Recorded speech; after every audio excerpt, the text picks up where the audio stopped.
Buena tarde a todos. Quiero agradecer la invitación a esta 12ª jornada de actualización en reumatología de Inmunar con auspicio de la Asociación Colombiana de Reumatología. Gracias Andrés Jimena por esta invitación. Y bueno, les voy a hablar de gota y otras artropatías metabólicas. Estos son mis intereses, ninguno en conflicto. Y bueno, debo manifestar un interés muy grande que tengo por el deporte, específicamente por el fútbol, y esta es la selección Bogotá de médicos mayores de 45 años, que bueno, de los 6 torneos que se han hecho nacionales ya hemos ganado 2, y esto me ha permitido también hacer muchos amigos y hacer parte de la selección Colombia de fútbol médico, que hago allí una propaganda para esto. Ustedes allá en Ibagué tienen un equipo muy fuerte y en el último torneo nos enfrentamos en 2 ocasiones y nos dio mucho trabajo. Esta es la tarea encomendada, hablarles de las artropatías metabólicas. La más frecuente es la gota. Sin embargo, hay otra serie de enfermedades metabólicas que van a ser artropatías, como veremos. Inicialmente teníamos un tema diferente, sin embargo, pues vamos a hablar sobre este tema, que es supremamente interesante. Iniciamos nuestra revisión con gota. Gota le da más a hombres que a mujeres, compromete más la primera metatarsofalágica, el codo, la rodilla, articulaciones de las manos. Característicamente tiene pues eritema, edema, tiene tofos y tiene pues algunos cambios imagenológicos que están allí descritos, sobre todo llamativo que pueden haber erosiones con neoformación ósea sin osteopenia en la radiografía simple. Esta imagen es de un paciente publicado en New England Journal of Medicine. Allí está la referencia, un señor de 64 años con un dolor allí donde ven en la primera metatarsofalágica del pie. Estaba rojo edematizado y tenía episodios similares que comprometían ese mismo dedo, lo mismo el codo izquierdo, eran episódicos y desaparecían espontáneamente o con naproxeno. Él tenía hipertensión, diabetes tipo 2, una enfermedad renal crónica moderada y el examen físico pues revelaba el eritema que ustedes ven allí y calor según lo que describen allí en esa publicación.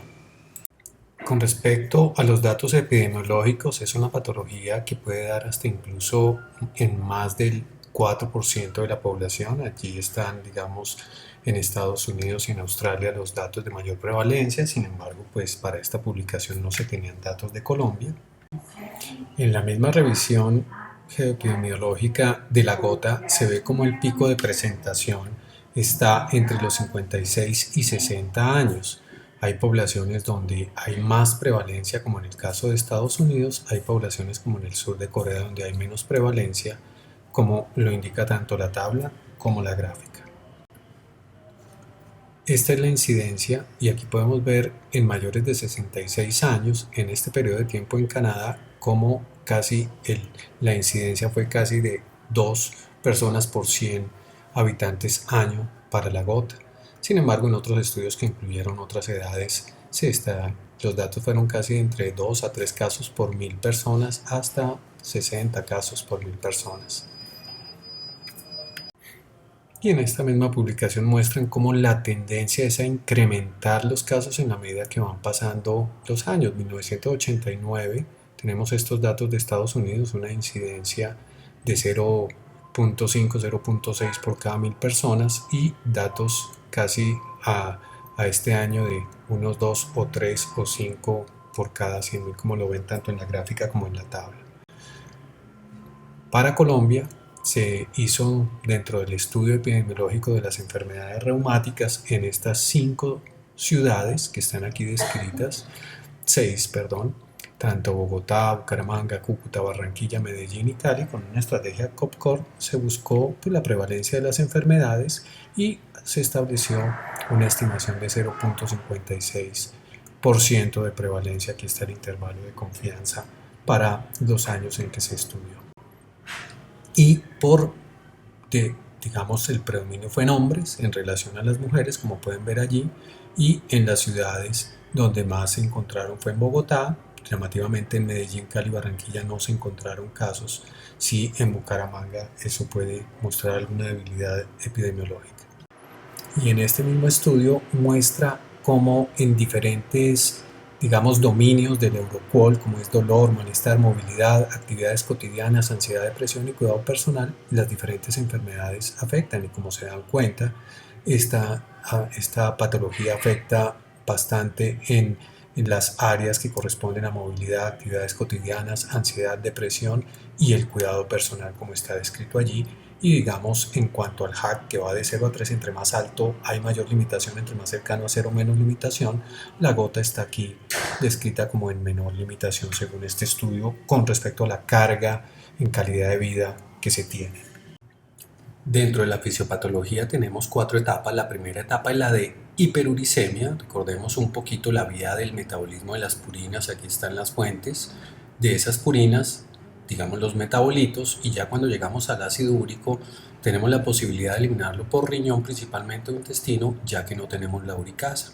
Cuando tenemos una sobreproducción o una limitación en la eliminación a nivel intestinal, pues se nos va a dar esta hiperuricemia. Y muchas veces esa hiperuricemia es secundaria a alguna alteración en estos transportadores. Aquí está digamos, la parte de la luz vascular y la parte ya sea de la vía urinaria o la vía intestinal, y algunas alteraciones en estos transportadores pueden hacer que tengamos una muy baja eliminación o un exceso de recaptación de ese ácido úrico, el cual queda en circulación en aumento. La segunda fase ya es la de depósito de cristales de urato monosódico, donde a partir de esa hiperuricemia, debido a la saturabilidad que tenemos en sangre, cuando excedemos 6 miligramos por decilitro de ácido úrico, se tiende a cristalizar y formar estos filamentos, estos cristales que van hacia los tejidos. Obviamente hay otras patologías que pueden producir cristales y eso hay que tenerlo muy en cuenta, que finalmente van a generar inflamación. Esta segunda fase pues es ese depósito en los tejidos de esos cristales de urato monosódico. Ya la tercera fase es la fase de presentación clínica, donde se van a dar toda la respuesta inflamatoria con estos mediadores proinflamatorios producto de esas células fagocíticas, activando las células inflamatorias y generando pues un cuadro clínico, como vemos acá, con eritema, calor, sensibilidad en un paciente con una podagra y un edema en medio pie de una crisis gotosa fuerte. Después de esa tercera fase de inflamación, donde pues ya se han liberado ciertas sustancias en los pacientes que tienen una predisposición, el DNA se libera, pues viene ya la acumulación de cristales de urato monosódico en los tejidos con una respuesta inflamatoria donde se incluyen elementos de la respuesta innata y adaptativa y se forman pues esos tofos o esos acúmulos de cristales de urato monosódico, como lo vemos aquí en la imagen, a nivel de los dedos, en un cuadro relativamente leve a moderado de artritis gotosa ya con acumulación, o cuadros severísimos de acumulación, como lo vemos en esta otra imagen, incluso presentando una ulceración y libera ese material que tiene unas características similares a la crema dental o al pus, pero no tiene ese olor fétido. Con respecto a las comorbilidades, tener en cuenta que a nivel cardiovascular, renal, metabólico, neurológico y oftalmológico podemos tener toda esta serie de elementos. Tener en cuenta que obviamente al sumarse estas comorbilidades a un paciente con hiperuricemia, estos pacientes tienen un alto riesgo de tener ACV o infarto o mortalidad de origen coronario. Tener eso muy en cuenta.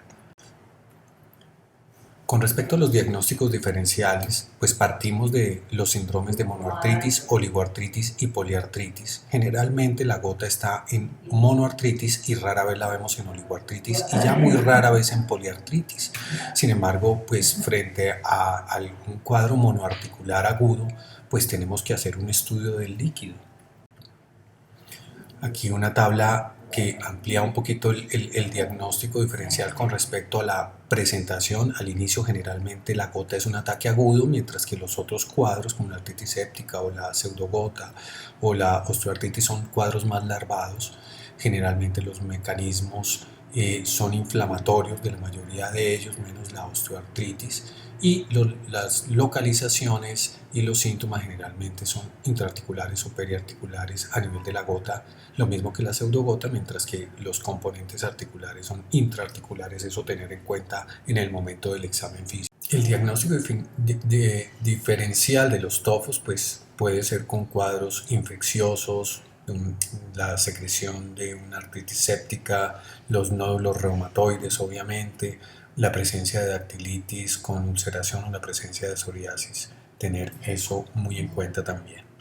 Esta tabla publicada en Autoimmunity Review también es muy interesante, ya lo comentado previamente, los diagnósticos diferenciales pues nos comenta un poco lo que vamos a hallar a nivel radiográfico o ultrasonográfico del estudio. Sin embargo, pues recomiendan la artrocentesis. Y hablemos de la artrocentesis. Aquí en esta revisión de esta revista alemana, pues nos enfrentamos frente a un paciente con monoartritis de la rodilla. Ellos allí tienen como herramienta el ultrasonido, muchos de los reumatólogos lo tienen, yo no lo tengo, hago una aproximación solamente clínica. Con el ultrasonido pues pueden marcar el sitio, aquí está haciendo presión para dejar la zona donde hay mayor líquido marcada. Esto es lo que generalmente van a ver los radiólogos. Aquí hago un paréntesis, en las imágenes que se ven de los cristales de urato monosódico es la doble lámina, las flechitas en amarillo muestran esos cristales, mientras que en condrocalcinosis está dentro del cartílago las calcificaciones.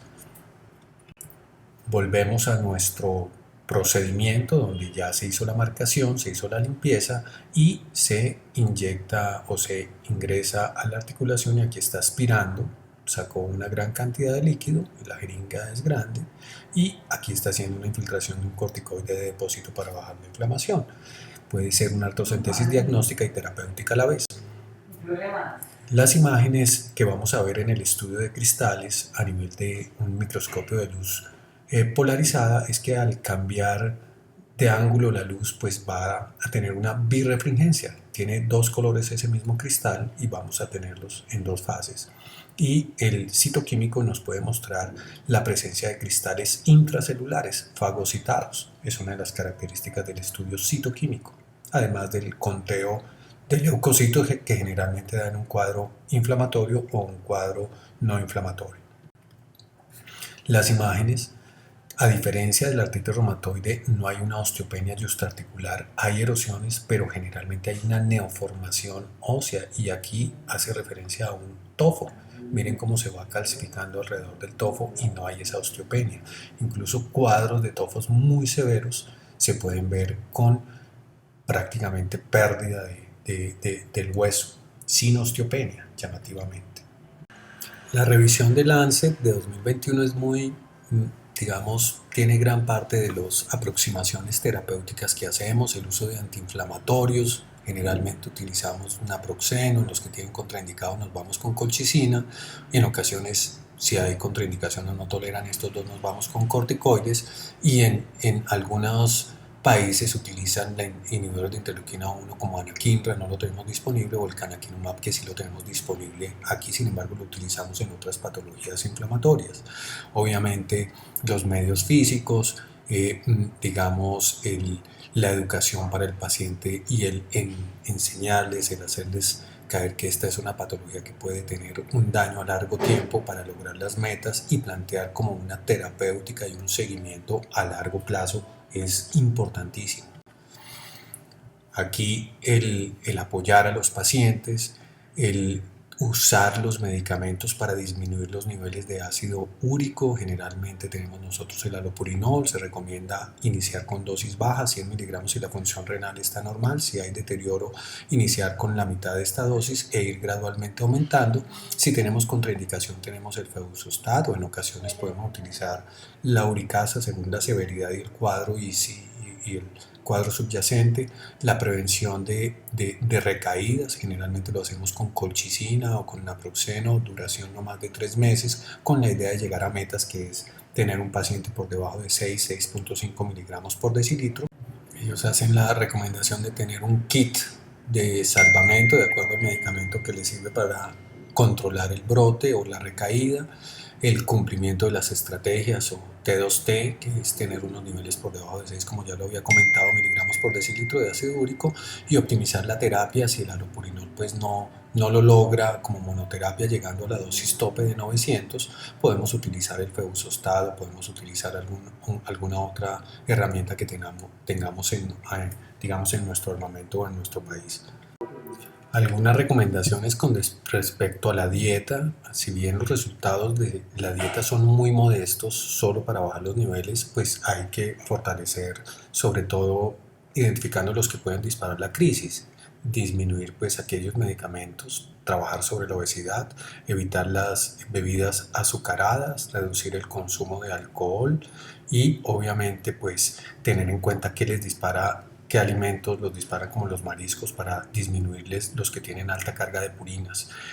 También evaluar la comorbilidad. Sabemos que estos pacientes tienen un riesgo cardiovascular mayor, trabajar sobre esas condiciones que pueden aumentarlo, como el sobrepeso, la hipertensión, la evaluación de la función renal, la comorbilidad con la hiperglicemia, evaluar muy bien, como lo dije, el riesgo cardiovascular, y en ocasiones ellos se benefician de inhibidores de ARA2 o los inhibidores de SGLT2, y también pues digamos generar una educación para que cumplan con esa terapia a largo plazo, y obviamente mirar en forma pues de acuerdo a lograr las metas. Inicialmente puede ser cada 2, cada 3 meses hasta que se logren las metas, y una vez se logren las metas cada 6 meses, y trabajar mucho en educación en esta población. Complementando la revisión de Lancet, en New England Journal pueden encontrar la tabla de los medicamentos para las crisis con respecto a las dosis utilizadas y con respecto a las contraindicaciones para cada uno de ellos, de lo mencionado previamente. Lo mismo para el manejo, digamos, a largo plazo. La primera línea del allopurinol, la dosis con la cual se inicia, las, digamos, recomendaciones o contraindicaciones, lo mismo las alternativas, y en los casos que se tengan las opciones para crisis aguda en los pacientes que no toleran ni corticoides, ni colchicina, ni el antiinflamatorio. También las recomendaciones con respecto al uso de la pegloticasa, las dosis y las contraindicaciones en casos como síndrome de lisis tumoral para el manejo de la hiperuricemia y prevención o mantener los niveles adecuados. Aquí en New England Journal también hacen una aproximación de los tratamientos, las herramientas para las recaídas, la herramienta para los medicamentos para disminuir o mantener las dosis de ácido úrico a nivel, el manejar sobre los potenciales eventos adversos y las condiciones coexistentes, sobre todo la parte cardiometabólica y renal, y obviamente pues primar los medicamentos que pueden beneficiar frente a los que pueden deteriorar o aumentar las crisis, como están allí. También tenemos las recomendaciones tanto de la Liga Europea contra el Reumatismo como la del Colegio Americano de Reumatología. Ellas generalmente pues utilizan diferentes estrategias. Esta fue con Grace, la del americano. Fueron 42 recomendaciones, 16 fuertes, que más o menos están resumidas en lo que previamente les comenté de las revisiones publicadas tanto en New England como Lancet. Para los que quieran profundizar un poco más, allí van a encontrar recomendaciones más específicas y flujogramas. Y aquí están las moléculas que están en estudio para el manejo de la hiperuricemia y para disminuir la crisis de gota sobre los diferentes, digamos, blancos terapéuticos que se han utilizado.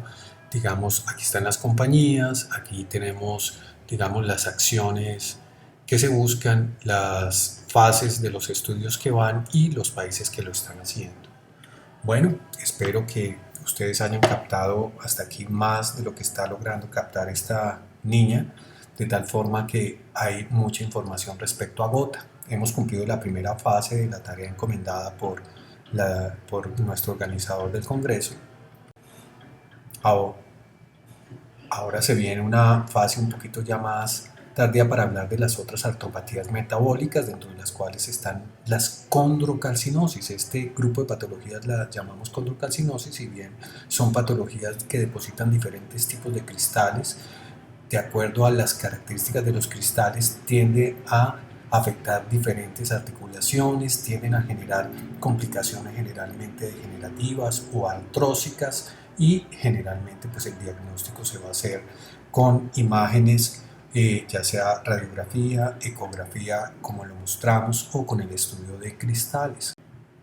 Tenemos estas recomendaciones de la Liga Europea publicadas en 2014 para una de las condrocalcinosis por pirofosfato, por depósitos de pirofosfato cálcico, hecha en dos partes.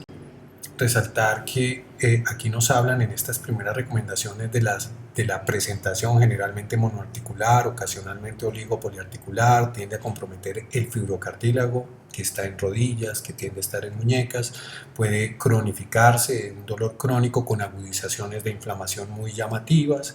Ellos recomiendan pues imágenes, obviamente mirar en ecografía, mirar en radiografías, también estudiar el líquido, ver la presencia de los cristales, algunas recomendaciones con respecto a que puede existir coinfección o sobreinfección, de tal forma que hay que hacer un estudio del líquido, y obviamente los pacientes con cristales de pirofosfato cálcico pueden tener oculta una patología como la hemocromatosis, el hiperparatiroidismo, la hipomagnesemia, o pueden tener algunas condiciones familiares o metabólicas que requieren un estudio adicional.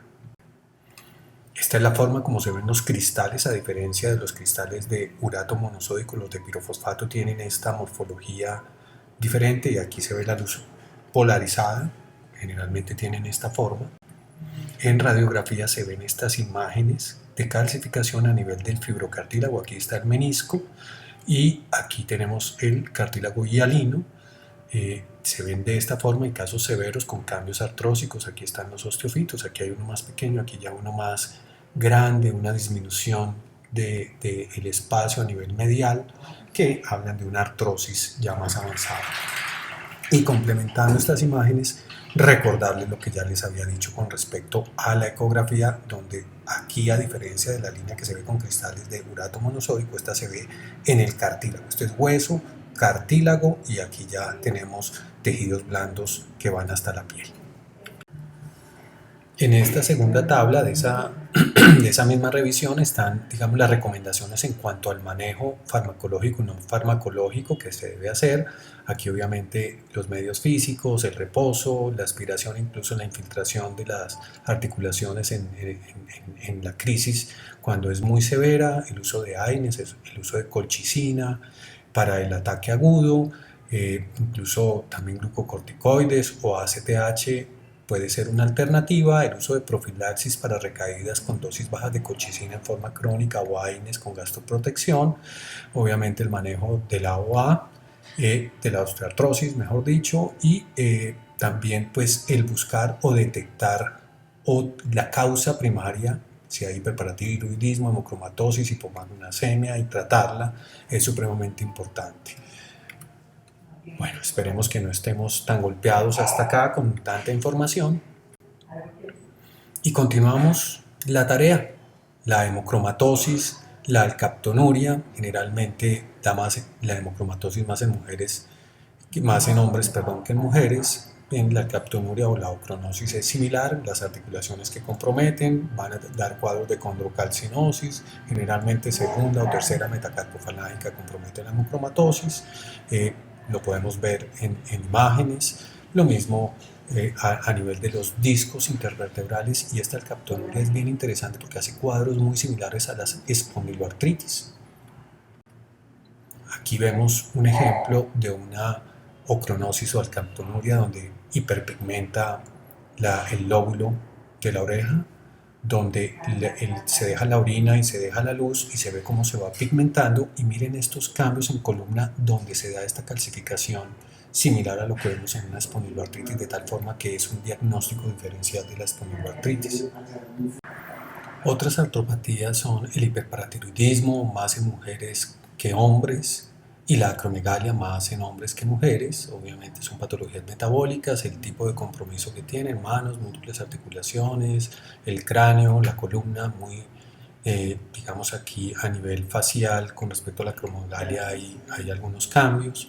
Aquí son cambios destructivos, cambios donde se pueden presentar tumores óseos, lesiones en sal y pimienta a nivel del hueso y digamos los estudios donde se pueden ver en la acromegalia generalmente se ensanchan algunas epífisis, es algo llamativo y pueden dar cuadros de condrocalcinosis también, es algo bien interesante.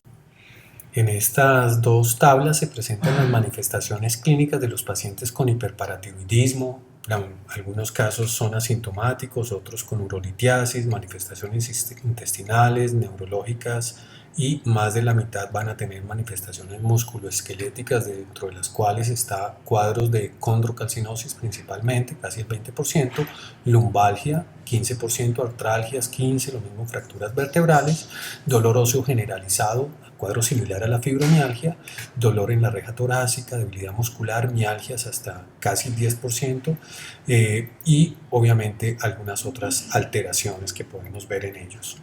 A nivel imagenológico podemos ver una osteitis fibrosa en el 20%, osteopenia y fracturas en el 20%, condrocalcinosis 17-18% y resorción ósea, calcificaciones periarticulares, incluso compromiso en sacroiliaca haciendo un diagnóstico diferencial de la espondiloartritis, pseudoartrosis con las fracturas de Colles y obviamente alteraciones a nivel de tumores de la mandíbula, artropatía similar a Yacut y estas son las características de los pacientes evaluados. Con respecto a la acromegalia, las articulaciones que más se manifiestan y haciendo un cuadro paralelo con respecto a la artritis reumatoide, generalmente coge articulaciones más grandes, generalmente dolor, crepitación, rigidez, tumefacción de los tejidos blandos y esto es algo característico, el tejido blando aumenta, los dedos se ven como con más gruesos, más ensanchados y obviamente pues la confirmación a nivel con marcadores en sangre. Con respecto al estudio del líquido sinovial, es no inflamatorio a diferencia del articular, es decir, que el recuento de células es menor a 1000, 2000 y a nivel de imágenes se ve ensanchamiento de los tejidos blandos, alargamiento de las bases de las falanges, incremento del espacio articular, se ensancha, no disminuye, aposición perióstica de los huesos, deformación de la epífisis con bordes como cuadrados, aumenta el tamaño de los huesos, a veces condrocalcinosis y no hay erosiones a diferencia de lo que vemos en artritis que sabemos que se ve osteopenia articular, tumefacción, pérdida simétrica del espacio articular y erosiones marginales. Aquí vemos las imágenes, básicamente se ve lo que decíamos, el ensanchamiento, la esclerosis, el aumento en el espacio articular que se ve, en ellos se pueden ver cambios artrósicos, es lo que podemos ver allí. Y pueden haber subluxaciones simulando cuadros de artritis reumatoide, sin embargo no hay esa osteopenia justarticular ni hay erosiones realmente y a nivel de las articulaciones pueden aumentar de tamaño y tener cambios artrósicos, es supremamente importante. Aquí también hablan de los cambios artrósicos que se pueden ver en ellos. Las características clínicas que nos pueden ayudar a pensarlo: crecimiento acro de los tejidos blandos, hiperhidrosis, cefalea, neuropatías periféricas, parestesias, túnel carpiano, diabetes y los tratamientos que están allí a diferencia de lo que vemos en artritis reumatoide. Bueno, hemos cumplido con la tarea de hablar de las artropatías metabólicas. Vamos a ver cada uno de ustedes dónde se ubica en esta gráfica. Espero que vayamos bien y entendiendo todo muy bien como lo está haciendo aquí Data. Mensajes para llevar. Las artropatías metabólicas son un grupo heterogéneo de patologías, la forma de presentación es clave para sospecharlas, el estudio de líquidos sinoviales es el gold estándar para los cuadros de microcristales y para muchos de ellos. Cuando confirmamos una condrocalcinosis no nos quedemos quietos, pensemos en cuál es la causa y obviamente la dieta como monoterapia no es efectiva, generalmente esto requiere equipos multidisciplinarios, es un grupo heterogéneo y espero haber dejado digamos algunos mensajes que se puedan llevar a casa, sobre todo con los que hemos revisado. Ya mostrando un poquito mi interés, allá hay un gol en el último torneo nacional de fútbol médico contra Cauca y lo podemos ver acá en cámara lenta. Él es Juan Carlos, un internista. Este es el equipo de Bogotá frente al equipo de Cauca, donde intenta parar el balón, se le va un poquito largo y aprovecho con mi pierna menos hábil a meter un zapatazo que afortunadamente entró. Lamentablemente en ese torneo quedamos de quintos, no logramos mantener los dos campeonatos y como les dije nos enfrentamos en dos ocasiones contra el equipo de Tolima y no pudimos ganarles, no tienen un muy buen equipo. Y un agradecimiento a todos. Ahora a continuación las preguntas.